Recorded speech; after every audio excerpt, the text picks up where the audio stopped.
পরকীয়ার শাস্তি কি? পরকীয়ার শাস্তি হচ্ছে ইসলামের সবচেয়ে ভয়াবহ। দেখুন, বিবাহিত মানুষ যদি জেনায় লিপ্ত হয় শাস্তি কি জানেন তো? ইসলামের যত দণ্ডবিধি আছে, যত শাস্তি আছে, এর ভিতরে সবচেয়ে মর্মান্তিক, সবচেয়ে মর্মন্তুদ, সবচেয়ে ভয়াবহ শাস্তি হলো পরকীয়ায় লিপ্ত হলে, অর্থাৎ বিবাহিত নারী পুরুষ জেনায় লিপ্ত হলে পাথর মেরে নির্মম ভাবে মৃত্যুদণ্ড কার্যকর করার কথা শরীয়ত বলে। কেন?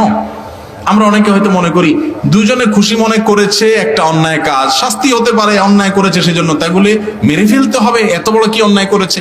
দেখুন,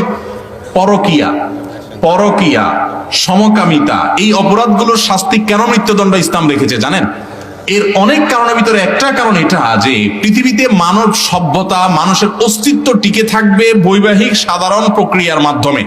এই প্রক্রিয়া থেকে মানুষ যদি সরে যায়, অন্য প্রক্রিয়া যদি সমাজে আপনার বিস্তার লাভ করে, তখন মানব সভ্যতা হুমকির মধ্যে পড়বে। আমি একটা কথা বিভিন্ন জায়গায় ইদানিং বলছি, পৃথিবীর যে সমস্ত দেশগুলোতে পরকীয়াকে এলাও করে মানুষ, অর্থাৎ পরকীয়াকে কোনো দোষী কিছু মনে করে না, অথবা পরকীয়া সেখানে র্যান্ডমলি মানুষ করতে থাকে, সেরকম পশ্চিমা দেশগুলো, ইউরোপিয়ান দেশগুলো, উন্নত দেশগুলো, সেই সমস্ত দেশগুলোতে মানুষের জন্মের হার কমতে কমতে এমন একটা ভয়ঙ্কর পর্যায়ে পৌঁছাইছে, এমন একটা পর্যায়ে চলে গেছে যে সেখানে এখন মানুষের শিশুর জন্মের হার আগের মতো নয়, শিশুর জন্মের হার ভয়াবহ কমে গেছে। কারণ ওই যে মানুষ বিবাহ করার প্রয়োজন মনে করে না, বিবাহ করলে বাচ্চা নিতে চায় না, আমার দেশও আস্তে আস্তে সেই দিক চলে যাচ্ছে।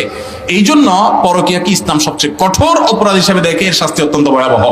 এই জন্য বৈবাহিক সম্পর্ক আছে, আপনি পরকীয়া লিপ্ত হয়েছেন, আল্লাহর কাছে আপনি সবচেয়ে বড় আসামি। আল্লাহ আপনাকে বৈবাহিক হালাল উপায়ে আপনার যৌন আকাঙ্ক্ষা পূরণের ব্যবস্থা রেখেছেন, তারপর আপনি অন্যায় লিপ্ত হচ্ছেন। আমাদের সমাজে আজকাল নাটক সিনেমার মাধ্যমে পরকীয়াকে সহজীকরণ করা হচ্ছে, এটাকে স্বাভাবিক করা হচ্ছে, এটাকে মানুষ দোষী কিছু মনে করে না। ইন্ডিয়ান সিরিয়ালগুলো দেখে দেখে মানুষ পরকীয়া শিখছে।